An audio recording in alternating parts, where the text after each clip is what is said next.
this. Hey guys, that was an exciting episode yesterday, and today we are continuing on the second installment of the book Everyone Culture by Robert Kegan and Lisa Laskow Lahey. So, we want to see because this book is essentially talking about companies, so I think this is fitting to have an exciting conversation. This book's about three people. The author studied deliberately developmental organizations and really dissected their cultures down to the inner workings and got really deep into the leadership teams there and studied the cultures and wrote a book about what they do that's different. It's called An Everyone Culture. It's about becoming a deliberately developmental organization, which is what we strive to be, just like as we talked about yesterday, with a little bit of a twist where we actually are only a culture. We're not a business. All these cultures that they're studying are started as a business and they're tied to a business. We are going to just be a deliberately nothing like it. That's what you're saying. Right. Well, sort of. We're the inverse. It's the same principles, but just we flipped it around as to what we're starting with. Well, when you flip it around, you're the opposite. Right. Yeah, right. So no, we're definitely not doing the same thing, but like we can learn from people that are doing similar stuff just with and put our own unique twist on it. That's what we do, right? So this reflection is about working on your backhand. So I'm sure True is going to be like, oh God, it's going to be a tennis conversation, shit. Well, ironically it is, but but there's so many elements here that we can unpack. So let me explain. What is working on your backhand? So one of the deliberately developmental organizations we talked about yesterday is Bridgewater Capital. Bridgewater Capital is owned by the billionaire named Ray Dalio.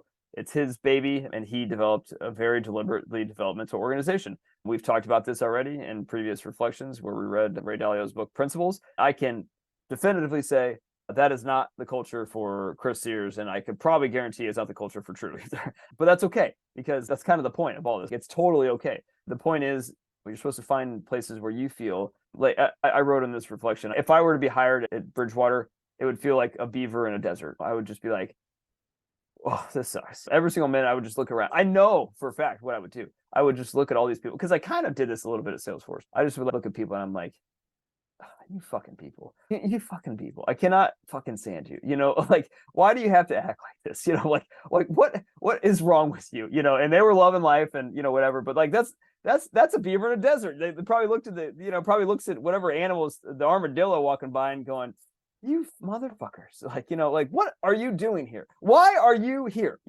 Is I'm sure what a beaver would be thinking, but then he's like, well, I got to figure out how to drink some water and figure out how to survive. So I'll do that, but like, if I got to hang out with the armadillos to survive, I will. I don't want to be here if I don't have to be here is the point, right? And that's kind of how I feel about Bridgewater. Now, Keller was shocked when we started talking about the second deliberately developmental organization, or DDO, that this book covers, and it's this e-commerce company called NextJump. Now get this, like as the authors are describing Next Jump, no joke, I swear to God, True. Like it was like everything that we wanted to do in Clubany is going on at Next Jump, where I was like, these are my people. This is a beaver walking into Canada, lakes and streams everywhere, and I'm like, oh, feel that mountain spring air. Look, there's mooses walking by. Like, these are my people. This is home. Like that's what it felt like when I heard this, and I was like, oh my God, this is awesome. So they have a no firing policy. They have a work harder on yourself than you do on your job motto. They have an immersive cultural onboarding program to mutually determine if you are actually, once you've been hired, whether you actually belong in this culture or whether you don't. And then, you either part ways or you don't, right? But he's not loving that. They have an accountability buddy partner learning program. I mean, all of this stuff is going on at Next Jump. And I was like, this is the reason why it's ironic is because this is everything that True and I have been doing. And it's not, we didn't copy it from them. This is stuff that we've pulled, agreed, talked about. This is the culture that we wanted to create. Are you talking? Oh, you're on mute, by the way. I mean, it sounds like we're copying them. And it was almost like, whoa. Like, I literally started researching this company. I was like, man, I want to work there. I mean, it's eerie in a way, just because, all these things are things we said we want to do. And this book here, it says exactly all the things that we have been dreaming of. We have been doing it, yeah. I mean, if you think about it, if we have read this book before we started the company, because the thing is, this book you read, what, 2 years into or 3 years into the company, right? Yeah. Year and a half, maybe. And so how much of the things they say is what we have been doing, talking about? not just talking about, but doing. I mean, because we've done it with with the core values quest. We've done it with, the designs that we put together for that whole entire group of what we've been building clubbing around, what I've been doing with Club Any Light. We've been doing this for 2.5 years. Color me shocked, when I was like, holy shit, like, this is awesome. I should go work at this place, but we don't want to because we're going to go build our own stuff. So this is when it gets even weirder. So somebody in their founder group must have been a huge tennis fan as well, because one of the things that they do is something called working on your backhand. This is something that each person has to identify. What is your backhand? And so what does that even mean, right? Every single tennis player that's ever played tennis at any real level knows what I mean when I say work on your backhand, because it's natural. Your forehand is your dominant shot always. Like the reason why your backhand is always usually people's generally weaker shot is you have to actually pull your dominant hand through, and it's hard to have as much power, spin, control, because you're not really using your dominant hand. It's like you're half using your dominant hand. Versus when you're hitting your forehand, it's all of your dominant hand. You can use your whole body. You can go back so much further. There's more torque, there's more power, there's more spin. It's just naturally easier to hit a forehand with your dominant hand than it is to hit a backhand. Your chest muscles are much bigger than your back muscles, so. Yeah, exactly. Yeah. I mean, there's nothing about hitting a backhand is natural feeling. I mean, people get really good at it, but it's not natural feeling. Like a forehand is always just very natural feeling. So just like everybody else, my literal forehand, whenever I play tennis, the first thing that I do, number one go-to strategy, it's the easiest strategy you can ever do, is pick on somebody's backhand until they prove that you can play tennis. That is the strategy. That is always, you walk into a court with somebody you've never played with ever before, it's see how their backhand is first before you do anything else. That is the strategy. It never fails. I mean, until it does, and then you're like, oh shit, like this person's pretty good with their backhand. I should adjust and start trying to find other areas to exploit, and like. But chances are that you're gonna exploit the backhand more often than you going for the forehand. I'm going to give it every option. Like, I'm going to really mine that out to make sure. I'm going to confirm multiple times that wasn't just like a couple lucky shots or something like that. Like, versus the forehand, if they hit a couple good shots, I'm like, oh, okay, all right, then that solves that. Like, I'm not going to hit it there anymore. It's probability, What Next Jump does is they have everybody identify their backhands. This is something that, for me, hit home very hard, because my literal backhand in tennis has always been a source of, I don't even know how to describe it. It's held me back in my tennis career. My forehand is excellent. My personal forehand is really, really solid. Like, I love hitting my forehand. I would hit it all day long if I could. And I did. I tried. So I was able to just blast through opponents when I was younger, a youth, and up until I hit probably like, playing one singles and stuff like that in high school and whatever. I was able to run around my backhand, literally run around it. Like, I was like, oh, I know I don't have a great backhand. I could work on that in practice, or I could just work on trying to hit my forehand really hard. So I would literally run around it, and I would try to just whack as many forehands as I could, But when you do that, you get yourself out of balance, you get yourself out of position in the court, you open up the court, even more for somebody that's a good opponent, yada, yada, yada, right? Well, it worked for a while until it didn't, right? And then I started playing higher and higher levels of competition, and that weakness kept getting exposed over and over and over again, to the point in time where it was almost so glaringly obvious, where it was like, all I got to do is try to make sure that Chris has to hit his backhand and I'll just win the match, right? Eventually I just said, I don't really care. Fine, whatever. I mean, this is how I'm going to play tennis, and I'll either hit a lot of winners with my forehand, or I'm going to lose if I get into grinding out matches with my backhand and playing from the baseline all day long. That was just what I was resigned to do. That was until I met Amelia. And Amelia changed a lot of things. But, most importantly, she reminded me what the value of life in general. And when you care about something, cherishing that and valuing that, and the stuff that does make you feel like you're able to produce meaningful work in this world, and your art and the things that make you being a human incredible. That's what she reminded me about, right? So after I lost Amelia, and I had this kind of discovery of my own through my own personal trials and tribulations, I returned to tennis. And at this point in time, though, I said, you know what? Like, if I really care about this, I should care to get better. And that's what I did. For the past, 3 years, I've just said, I'm going to get better at my backhand, right? I'm going to get better at doing this. I'm going to put in the deliberate practice and the deliberate work. The past month before this, I've spent an entire monthly challenge hitting backhand slices. It wasn't just my literal backhand for a topspin shot. There was a struggle. But then what happened once I started to fix my literal backhand was I uncovered more backhands, whether it be transitioning from the baseline into the net or having a weakness when I hit a certain shot and get to a certain position on the court. And I'm like, I can't hit this shot very well. So that's my new backhand. And then if I get into the net finally and I don't have a great backhand volley. So that's my new backhand is my backhand volley. When I get into, my point being is like, once you go down this rabbit hole, like your backhands are never ending, right? There's a reflection to come in the future, actually, that's like, you only focus that I want to make sure that I put a caveat here. Focusing on your backhands is important only if it's blocking you from getting back to your strengths, right? You don't need to focus on your backhand unless that is literally limiting you from getting to the things you love to do. And I love hitting my forehand, right? I love running around the court. I love being the aggressor on the court, right?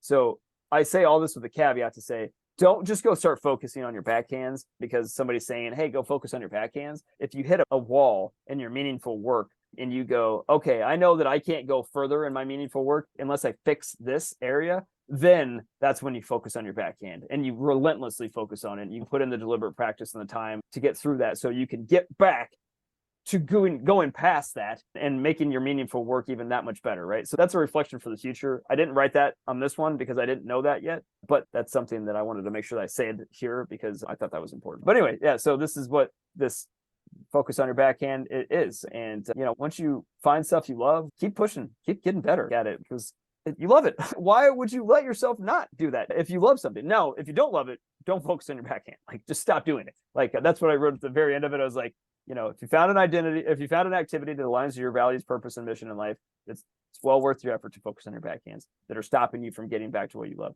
If you don't, go read the reflection from the dip and learn when to quit. So there you go. All right. Anyway, love to get your thoughts. I am so glad you talk about the caveat at the end because all through the reflection monologue, I was like, I don't know if I can do that because for me, we're talking about like if there's something that's not in line with me, I ain't doing that.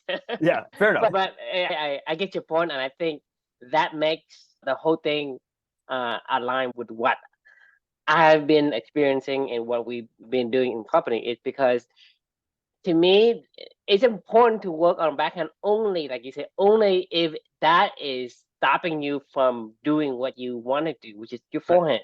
Yep. That I 100% agree. And I'm glad you said that because otherwise, you're right. I was going to challenge on and say, I don't know about that, Chris. No, I agree. You know what the book was? That right after I finished this book, right after I wrote this reflection, the next thing I did that next week was in my one-on-ones, I had everybody identify their backhands in the job. And I explained to them every Friday when we have our weekly team connect, I usually have a lesson for the week. That particular week, it was focus on your backhand, right? And I made everybody identify what their backhands are. And I was like, let's focus on this. But it wasn't until I read this book called The 9 Lies About Work. We talked about Lionel Messi's left foot. Right. So, who Lionel Messi is, right? Soccer player. So he's the world's best soccer player, right? 7-time, player of the year, award winner or whatever. I mean, he's one of the greatest soccer players who've ever played soccer before. Well, Lionel Messi had apparently, I'm not a soccer fan, so I don't know I'm taking this from the book.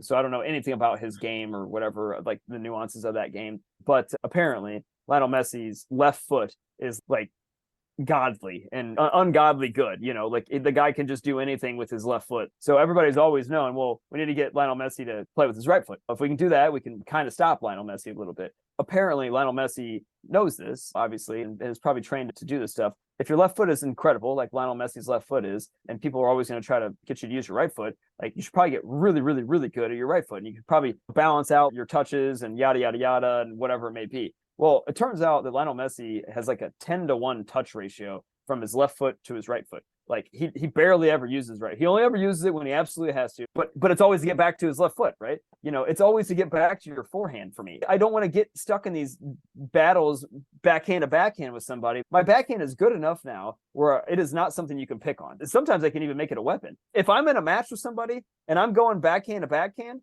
probably going to lose the match. I'm just being honest. I'm not saying that I have a bad backhand anymore. I'm saying that's not my strength, right? Just because you work on your backhand doesn't mean you literally should use it all the time either. It's just you now are defended in an area where you were weak so you could get back to what you're good at, Yeah, I mean, to me, like I said, I'm like completely agree with you. And I was only like agreeing with you at the last minute, because all those things you're saying is all the things go in my head. Because if you say, well, like for example, you take Lionel Messi, right? We're talking about, let's say he's really good with his left foot, right? And then he said, well, I'm going to work on my backhand. Well, if you work on your right foot, your backhand, then you're not working on your left foot, and your left foot will go down, and they say you're not that good anymore. So you're not cannot be world class if you say, hey, I'm going to work on my weaknesses. To me, I say work on your strength. Yep. And to me, also in life, it's not a kind environment, because the backhand, the tennis analogy, these are, it's not 100% like kind environment, but it's still more kind than wicked, right? And so the thing is, for example, in the tennis, right, there's a lot of ways to mitigate the weakness. Meaning, let's say in life, we don't have to play by ourselves. We can play with other people, and other people can cover for your backhand side, whatever it is, right? The game, you can do the same thing. But in life, there's so many ways to mitigate that. And especially with human, we have to have this connection anyway. So why shouldn't we get someone else to cover for? It's like for me and you, is I ain't going to try to learn how to go do sales because I have you. Why would I do that? Because if I do that, then I'm not going to try to go learn how to code either. Like, I would, exactly. That'd be the dumbest decision I could ever do. I'm naturally good at coding. Even if something brand new comes out, it would take me 1/10 of the time to figure out how to do something versus you, and vice versa. You got to focus on your strength. No one can catch you in that area. You cannot go and do your backhand. That's why I completely disagree with you until the last minute. I was so glad that you said that, because that to me makes me, hey, I think I understand Chris, because otherwise maybe this is not the Chris. No, you just said something that I hadn't thought of yet either, of the whole kind versus wicked environment. That's so spot on too. Like, I think it's important to acknowledge you have a backhand, and then you should address it. If something is blocking you from producing meaningful work in a kind or wicked environment, like, but to your point, in a kind environment, into a wicked environment, you don't have to do anything technically. I mean, really, you just need to understand that. Identified, and you don't need to go like another person yourself. Right, exactly. There's a lot of different other solutions than you having to do it yourself. Exactly, and that's what I'm saying. In our culture, in our environment, we needed the meaningful relationship anyway. And so if you translate that into the tennis world, you probably gonna play with another person next to you that's going to cover for your backhand, right? And so in any company, is I don't need to know how to sell. So whatever I'm good at, I'm gonna do just that. And I'm gonna focus on that to get even more incredible versus, okay, instead of doing more and become more incredible at what I do, I stop doing that and I'm gonna go focus on my weaknesses, and my weakness is gonna be less than mediocre at best. My strength is suffering because I'm not putting the effort into that anymore. It's distracting the effort and time from that to put into something else. So to me, that doesn't make sense at all in what I see, right? That's what I'm saying. So, it's so glad you said, hey, only if the backhand is stopping you from. This is why it's called the year of magical truth. This is why it's called the year of magical learning, because I'm learning in real time, through these things, right? You said something really very, very poignant, I think, as well. Ironically, one of my favorite partners. I don't love to play doubles in tennis. But like I said, tennis is a game we make up, so it's more kind it's more kind than wicked, right? Yeah. And so that in itself has rule. You play by this rule that we as a human create and construct. In life, there's not such rule. I mean, so it doesn't translate well in the analogy of the working your backhand. So it may translate back into the real world as, identify your backhand and make sure it's mitigated, right? Yes. Get someone else to get I think that's a great point. Get a teammate to cover for your weaknesses. So if we need a certain number of skills and talent to perform a task, and say, okay, identify, can you do a certain task that's going to cover for the whole project? If it doesn't, can you just identify it? Do you love it? Like, find people that love the shit that's your backhand. Exactly. Like that's the key when it's in that kind of an environment, because like in a kind environment, like on the tennis court, my favorite doubles partner that I play with ever is no shocker. What do you think? What do you think the attributes are? My favorite tennis player that I play with, and I try to play with him all the time. Guy with good backhand. He has an amazing backhand. Like his name's Ryan, Exactly. and you pair his backhand up with my forehand, and people are like, "Fuck, we got to play those two." And it really is challenging because he hates his forehand. I don't hate my backhand anymore, but I don't love it. Yeah. That's my point. His backhand is his forehand, and my forehand is my back. My backhand is my backhand. His backhand is his forehand. So when we are paired up on a court together, it's really hard to find a weakness against us to go like, oh, we'll just pick on this person in this area or whatever. You can't, right? Yeah. His forehand is not so good. His backhand is incredible, right? Because if his forehand is good and his backhand is also good, and say, yeah, it's good, but it's not incredible. It's not world class.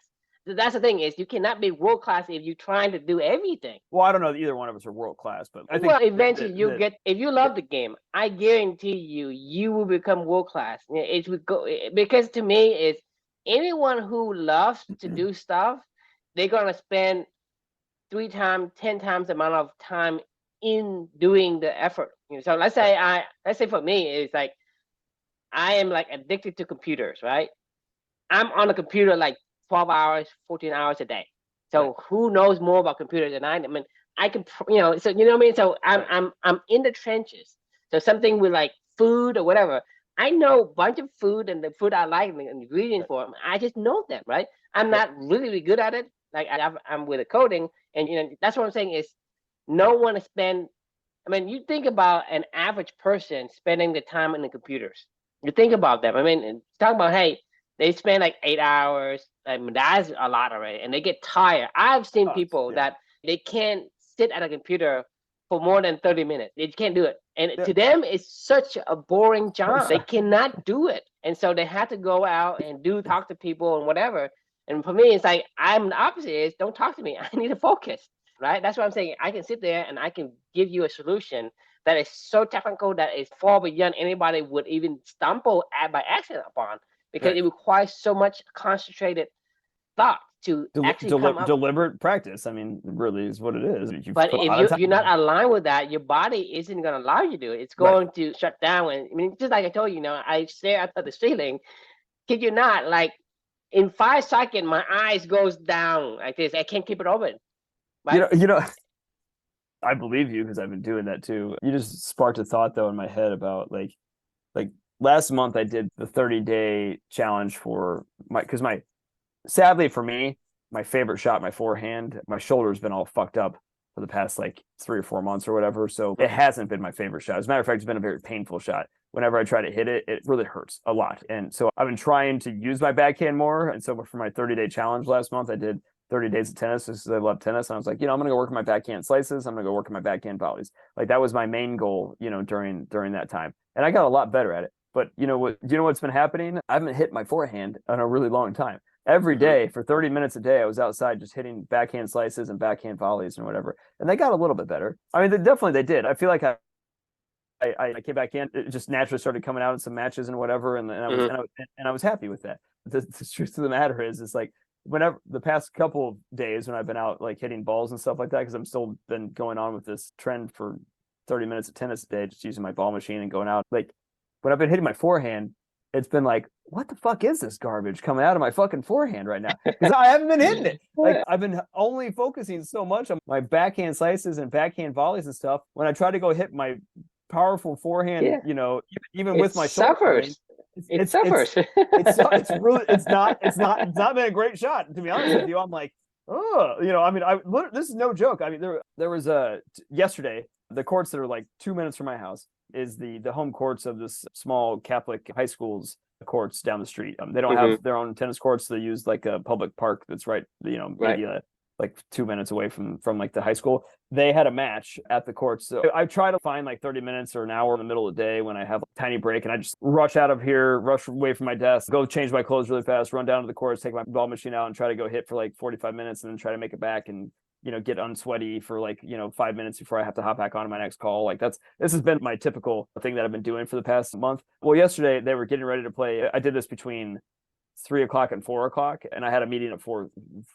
I had a meeting from 4 to 5 basically. So I had to get back to my office, i.e. my home office, and cleaned up before I had these meetings. So I get down there. I was like, oh, there shouldn't be anybody down there at 3 o'clock. It's fine, Well, they were out there warming up because they had a match that day. And talk about this goes back to my forehand. I was hitting all these backhands all over the place. And I was like, they look nice. They look nice. But I thought to myself, let's try to impress the high school kids, So I was like, I'll hit my forehand a little bit and just try to rip a bunch, And I started hitting them. They were just going all over the place. I was like, what's happening? I was like, this isn't me. I was embarrassed almost. What am I doing? They're probably watching me going, this guy sucks. This is what happens when you forget about your forehand, Have to work on them, otherwise it suffers. That's what I'm saying is, you gotta focus on your strength. There's so many weaknesses. There's no way you can cover them all. And so I think, in our wicked world, we need to have a meaningful relationship. Like you say, you identify and match the people with their strength to your weaknesses. And I think that to me is, a win-win. Huge. It's a win-win, and it's basically foolproof in that sense, just because whatever weakness that you need, to somebody's world class at it, because that's the only thing they do, right? And I think this is what I think you actually completely changed the paradigm of this conversation, and for the better, because you brought into the fray the working world is a wicked environment. It's not a kind environment. Like backhands, you're right, that's not an analogy. If I told all of my employees to go work in their backhands, they're like, I don't like this. Why do I need to do this? I don't want to do this. Let me do what I like to do and let other people do what they like to do. That's exactly what our methodology is with clubbing. You're right. Right, because the wicked environment is much bigger and more massive than a kind environment. So you can't take an example from a kind environment into the wicked environment, because it doesn't go like that. You have to go from the other side in. Like a wicked, like take an example from a wicked environment and apply into a kind environment, right? So because those things are, one is much bigger and one is smaller. You cannot take something from a smaller and say, hey, it's going to work here, because there's so much more variables in the wicked environment that whatever works in kind environment probably, most likely, will not work in that environment, just because it's more variables to track. Well, you don't need to solve your own problem in a wicked environment, is the point. Like, you need to, the backhand still exists in both the kind environment and the wicked environment. Like, that is true. Like, I mean, I think that we would agree on that, right? Like, there is always going to be areas. Right, but there's limitations to how much you can take, because you only take the common denominator of the two environments, right? The common denominator is there is a backhand. There is a backhand. Yes. I need to identify that, and they both exist in those environments. Yes. But inside of the kind of how do you solve that? There's less variable you need to work on. Right. So that's probably like maybe there's 2 variables inside of the kind environment. There's like 1,000 variables inside of the wicked environment. So you can't say, well, I'm going to take the 2 variable and the other 998 variable is going to stay fixed. It's not going to work like that, right? It's going to change its dynamic. And so chances are it's not going to work in that. So you can't take an example from a kind environment, which has less variation, into a wicked environment where it has like massive variations and expect to work, because it won't work. In some cases, it may work, but it's at a very, very tiny probability that it may work, because only when those 2 variables that you have identified matches and every single other variable stays as a constant control. So to me, probability, it will not work. So we only take the common denomination. Okay, these 2 variables that we have, what is it? This is like, hey, there are weaknesses in both the kind environment and a wicked environment, right? The only thing we can do up to that point is identify it, and then how do we mitigate that, and then use a different method than yourself. Like in the kind environment, the methodology is problem solved, but you solve and it. in the kind of environment, because you have less variable, there's less solutions for that. But in a wicked environment, you have more variables, so therefore there's multitude of solutions as well. So you don't need to constrain yourself to the solutions of an go environment. Out on a tennis court and go hit 5,000 backhands until it's no longer the backhand. Then you open up 10 other backhands, and now you need to go check the next backhand off your list. That's how you become Carlos Alcaraz. You watch the best tennis players in the world play a tennis match, and you're like, what don't you do well? At a certain point in time, there is no longer weaknesses. You know what I mean? When you get to be so good. Like Novak Djokovic, if I was just watching him play and for the first time, I would go, well, I don't know what your weakness is. You're so good at all of this stuff, top to bottom, right? So then I would go, well, I guess it's just you and I need to battle. And then it's a mental thing. Then it's always weaknesses, because it's always opposition, because you can't be both tall and short.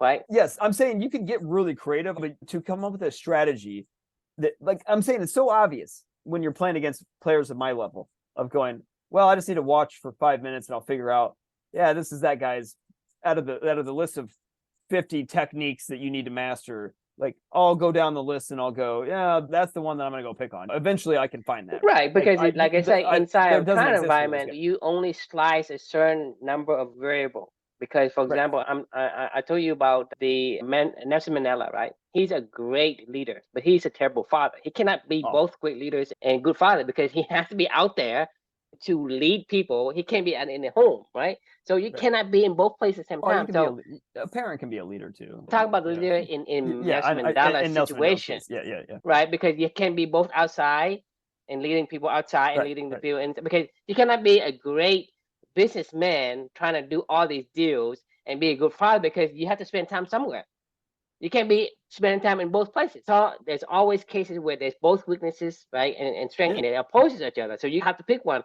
So, for example, let's say a guy is really good at tennis, backhand, forehand, and all that, but he may sacrifice some other pieces to rob the time to go and work on his backhand and forehand at the same time. Because for you, Yeah. you have to work with Luca, you have to work with your wife, and you have a job also, Right. Because that's what I'm saying is because that's where you're gonna have to understand, hey, if you're gonna do this, right, somebody's gonna be at home and take care of the things that you can't take care of.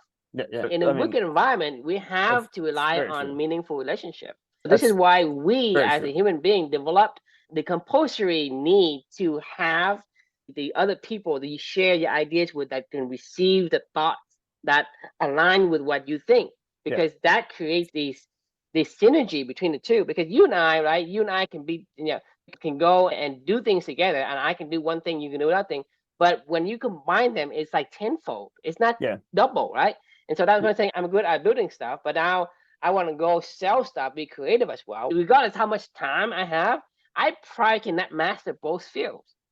It's just not possible, because one is I'm not aligned to learning how, like psychology. So let's say I know psychology, I just can't apply it. It's just not natural. I have to always think about it. So there's always this delay. Well, what do you think psychologists do? What do you mean? Like they're always, I mean, that is psychology, Mm-hmm. helping stuff and helping Right, other people to think about stuff. but I'm saying is that you have a certain affinity for something. You're born with a certain talent that is a result of your combinations and patterns of your DNA, right? For example, it's like if you say, hey, True, go out there and like, have a party. For me to go to a party, it's like it's torture. But you tell me, hey, go build something, like, hey, be in a garage and build a chair, build a house, build whatever. I'm in my zone. So the thing is, most people think, hey, when you do that thing, that's a fucking boring. But to me, it isn't. It's just because it's not because I want it. It's just because my genes say that in order for me to be joyful, I have to do these things. So I would rather go build something in a garage by myself than for me to go to a party. Because for me to go to a party, you know what I do in the party? I just find a little couch in the corner and I sit there for like 4 hours. So that I hate going over to my mother's in-laws house because that's all I do. I don't like to talk to anyone. True, you're doing it right now. No, I know what you're saying. It's about alignment. Because the thing is, when I share an idea with you, you have the receptivity, right? And your response. We're talking about stuff you like to talk about. Like if your cousins or your uncles or your aunts and your family were talking about stuff you want to talk about. And I say things to them, they look like me, like I'm this, fucking weird person. So this book that I'm trying to get you to read, called Love and Work by Marcus Buckingham. This is what I was writing down today. Is the doesn't matter questions. So like I love it. Like if you said I love it when blah blah blah blah blah. So you love it when we're talking together, right? But does it matter? Does it matter who you're talking to? Does it matter where you're talking to them? Does it matter why you're talking to them? Does it matter what you're talking about? Does it matter how you're talking? Like all these different questions of like unpacking, because there is other elements as to, it's not that you don't love to talk.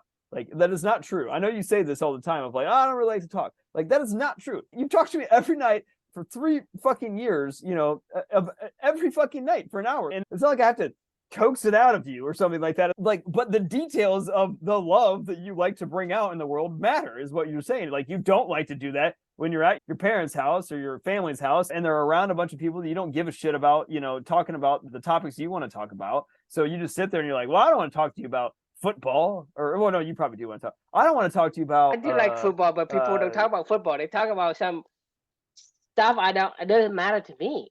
And so to me, conversations this is your problem, right? Like it's like I'm talking to the Armadillo. Exactly. But would you be shocked to know like that when I, past jobs, right? Like I've always had a lot of close friends and stuff that I work with. And it usually came from a lot of like these kinds of conversations, where I truly do care about them and we're working and we're trying to figure out how to help each other, and I developed a lot of close relationships and friendships with people that I've worked with. But like if they asked me to go to the Christmas party, like for the company, I'm like, I don't want to do that. They're like, why? And I'm like, I don't want to do that. Like, I just don't want to go sit around and talk about, like where you're going on vacation with some random person that I don't give a shit about. Like, so like you and I, like, it's no different. Like, I just don't want to be. And your brains receive this feedback, right? And so let's say you go and you talk to somebody about. Let's say you go and talk to your wife about I don't run for trains. Oh, this is every night. This is every night. It might as well just be her typing on a computer, and I bring something up, and she's like, "What?" Conversation doesn't continue. It just it dies right there. I mean, that's why I'm saying if you talk to me about, let's say I text my brother, say, hey, university.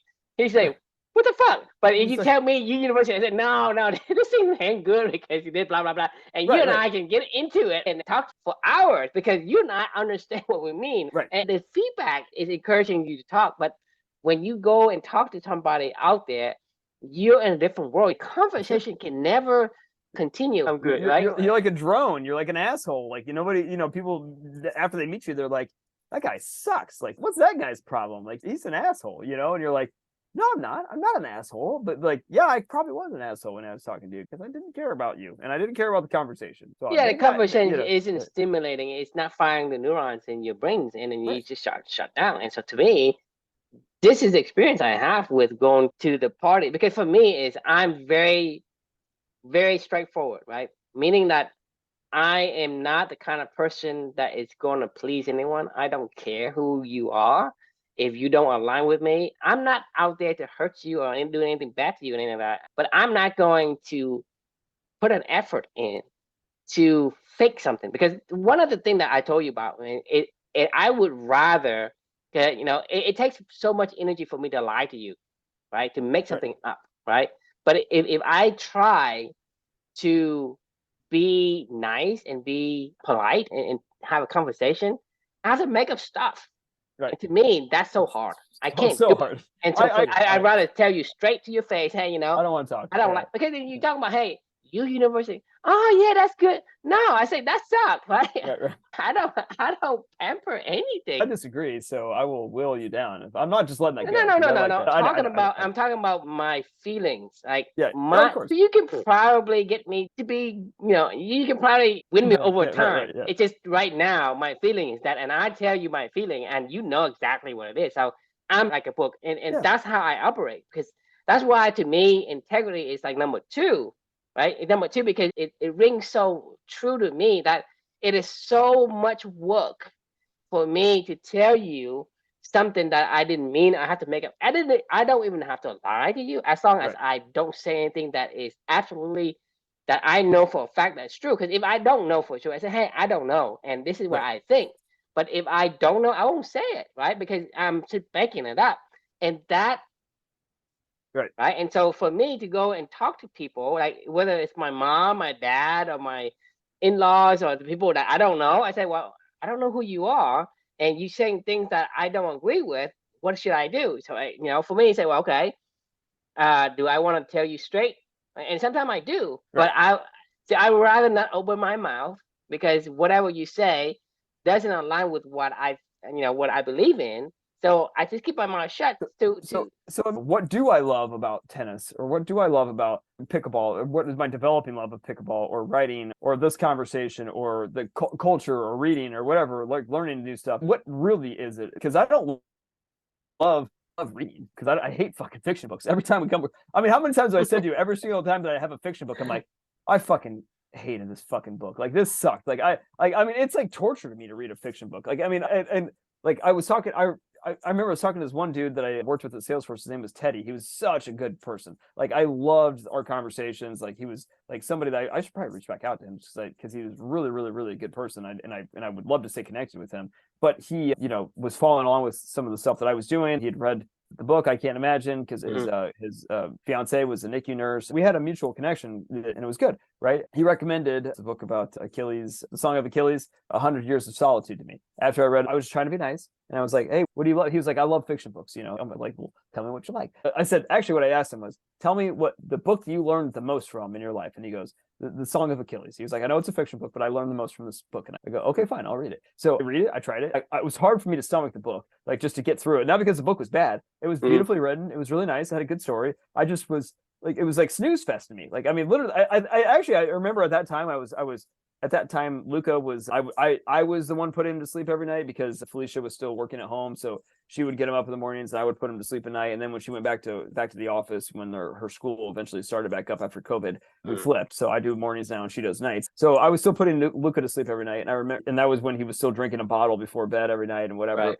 So I would have to like have him in there for like 20 minutes. I'd put on an audiobook. I remember falling asleep to that book in particular almost every fucking night that I'm just going, as I'm playing this thing, as a bottle's in my hand and I'm trying to feed Luca, put him to sleep. And I mean, like, this is how it's almost like being bored to me, I like, it just doesn't pique my curiosity. Well, the funny thing about 100 Years of Solitude, I started reading that book. And do you know what that book is?